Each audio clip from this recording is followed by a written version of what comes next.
Hi, my name is Sheila Magers, and this is my ePortfolio presentation. I'm currently a high school math teacher in Hutchinson, Kansas, and my goal is to obtain an assistant principal job in either a middle school or high school. This portfolio contains some different things that I've collected throughout my coursework. The first item is my philosophy of education. Some of the things that I think are absolutely essential for effective leadership are establishing good communication with all stakeholders. I think that without this, it's hard to be effective at all. You have to communicate consistently and accurately with parents, administrators, staff members, students, and community members. Another item that's essential to me is nurturing a positive learning environment. Our primary purpose for being here is student learning, and so I think the environment's a huge part of that. I also think it's important to promote collaboration and continuous improvement and to build positive relationships. And finally, I think for me the most important thing is to always act with integrity and exhibit ethical behavior. I think as a leader we should be role models, and we need to set the example at all times. The next thing in my portfolio is my plan of study, and this is just really a list of the courses that are required, and then it shows when I took each course. So I started this program in 2014 and I'm planning to finish up here in May of 2015. The next item in my portfolio is my resume, and my primary objective is to use my knowledge and skills to promote a positive learning environment and also to encourage students and staff to set high standards in order to ensure student success. And it lists my job history and education, but some of the things I was going to highlight here are leadership activities that I've been involved in this past year. The first one is the Building Leadership Team, and this was selected by our principal. We attended some training. We're studying the Safe and Civil Schools by Randy Sprick, and then we are coming back into the building and sharing what we've learned and leading some training for the other staff members. The Math Task Force, this is a group of K-12 teachers and administrators that were working on the next math textbook adoption. It's the second time I've been on this. And this is probably one of my favorite groups this year. The Student Learning Advisory Council was established by the Assistant Superintendent with the intention of increasing awareness of issues and providing a place to share concerns that are going on across the district. We've also learned about the governance structure. We've discussed results of surveys given out in the district. We've approved curriculum changes. We've discussed legal issues. It's really been very informative and includes a variety of people throughout the district and has given me kind of a bird's eye view of some of the things that are going on. The Accelerated Math Committee was formed kind of mid-fall in response to a decision made by a curriculum director at the very end of school last year to cut our accelerated math program, and without any input from anybody else. And so it has not gone over well in the district, or especially among parents of students that are in the accelerated program. And this group was formed to help come up with a plan to fix this issue. The next one is new teacher mentoring. We had three new teachers in my department this year, and I have been assigned to help mentor, and I even team taught a class with one of them the first trimester. I've helped present at several of our in-service days, some of the breakout sessions that we do. And then another one that has involved a lot of my time, this USD 308 Community Budget Committee. This was formed a number of years ago I've actually been on it since the first year, and it was in order to increase community awareness of budget concerns facing the school district and how we're handling those, and also to get feedback from people in the community and just to be transparent with the budget process. And this involves community members and parents, staff, administrators, students. It's been a really great experience. Another item in my portfolio are examples of some evidence of the activities that I've been involved in. This first picture was taken during elementary enrollment at McCandless Elementary, one of our elementary schools in the district that has 100% free and reduced qualifying parents. And so I just helped parents enroll online. I'm over here, and this was the principal in that building.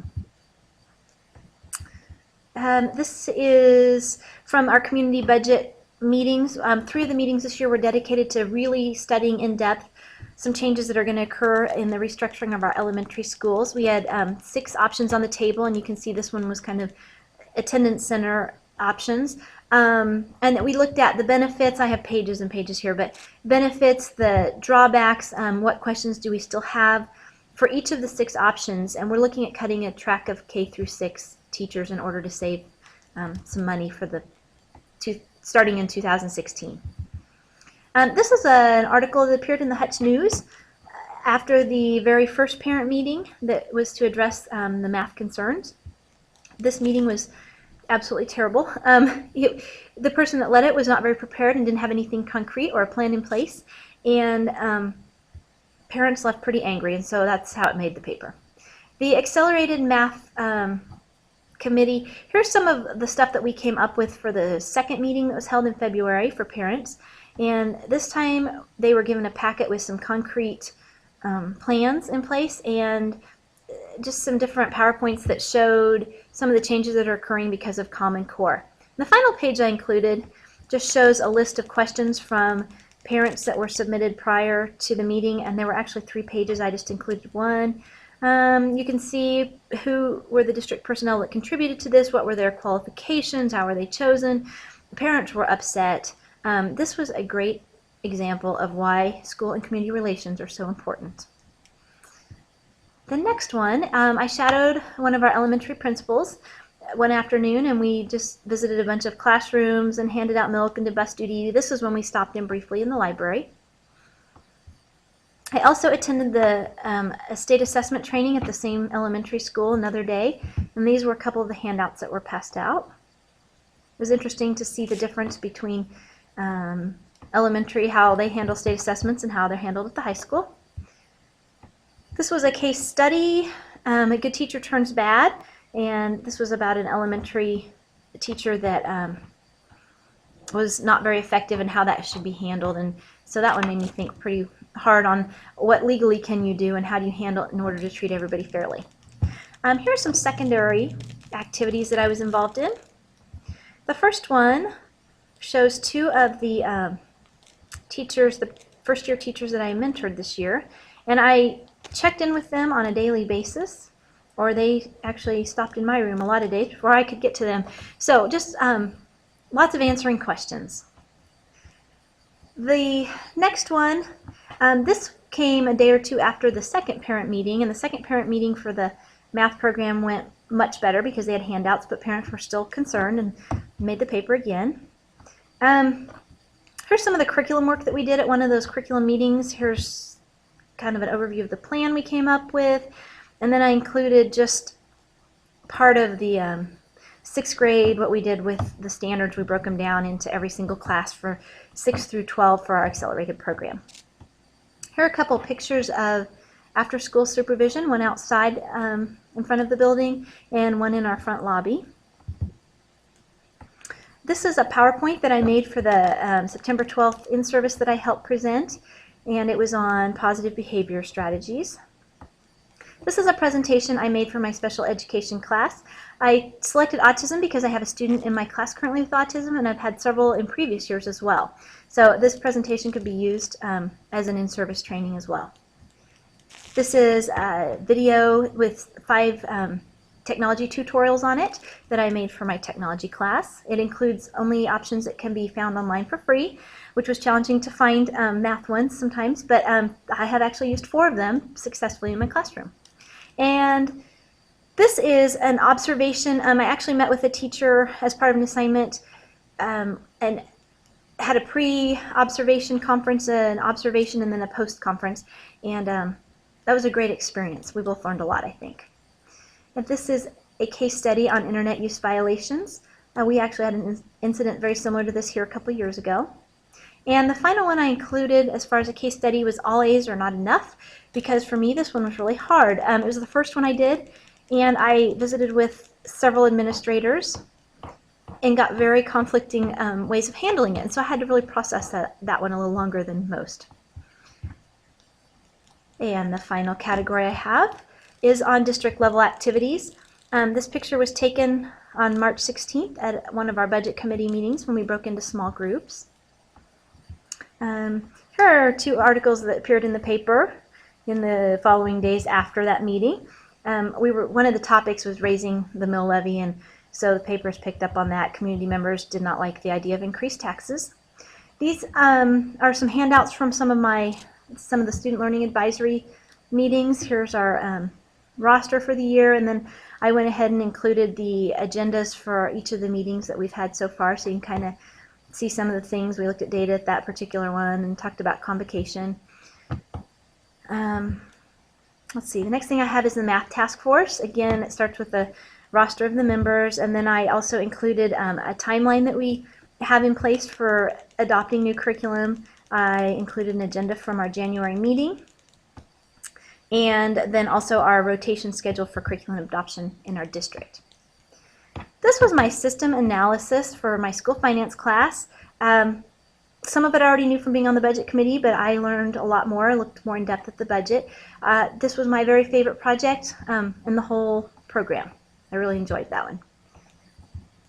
This is a picture. Terry Bruce is trying to answer a question on school finance at one of the legislative forums held here in Hutchinson. This is the organizational structure from the local level all the way up to the federal. This was an assignment for my school law course. I also thought this was one of my very favorite assignments. It was summarizing the chapters in our school law book. I think it's very applicable and is a great reference. And then I included my school community, or my Understanding My Community video. It was also an assignment. I think it's important for every administrator to be familiar with the community in which they live and work. Activity log. This just shows all of the activities and the amount of time I spent on each.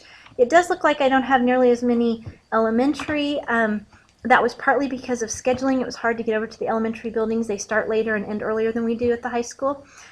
However, I'm very comfortable in an elementary because I worked in one originally, and I volunteered for years when I stayed home with my kids. This is my form from my administrator that I worked with. We met on a weekly basis and discussed. Actually, we discussed things almost daily. The bibliographies. This includes 10 summaries of articles, and I tried to pick something that hit on each of the 6 standards. I think they're each important, and so I selected something that applied to each one. If I had to choose one that was probably my favorite, it would be, so this one had something on teacher evaluation, preparing principles for leadership. This had how special ed applies to the standards. What are your expectations? That had to do with diversity, working with ineffective leaders or teachers. Number 5 was probably my favorite. It talked about calibrating your moral compass and how that's kind of the foundation for solid leadership, and I strongly believe that, and so that was probably my favorite. But I had selected 10 different articles that I think all have valuable content and represent the 6 different standards. And the final item in my portfolio is my reflection. This, I mentioned a number of things that I've already talked about, such as the Student Learning Advisory Council and the Budget Committee. One of the things I learned was working with 3 first-year teachers that they don't all come in with the same set of abilities or the same expectations or the same amount of drive. And at first that was a little frustrating for me with one of them. And finally I had to just change my perspective and look at it from this approach that we're all trying to just get better each day, and that should be our goal. And I kind of stopped comparing them and trying to get one to where I thought he should be, and just we set small goals, and he really did start to improve. And I think that's the goal in working with people, and that would, for me, is a good lesson as an administrator as well. Really the highlight. I definitely had assignments I liked more than others, but when I really thought about this, the highlight for me was taking each assignment and asking as many people as I could. I visited with everybody from students and custodians all the way up to superintendent and board members, and taking all the different perspectives I got for each assignment and trying to come up with a solution that seemed fair and ethical and solved the problem and kept student learning as a priority. And for me, that was a great experience, because as a math teacher, I sometimes want things to be black and white, or I want a formula that makes it simple, and real life isn't like that. And so it was a great experience to look at things from multiple perspectives, and use the standards and base things on core values to make decisions that will best serve our students. Thank you.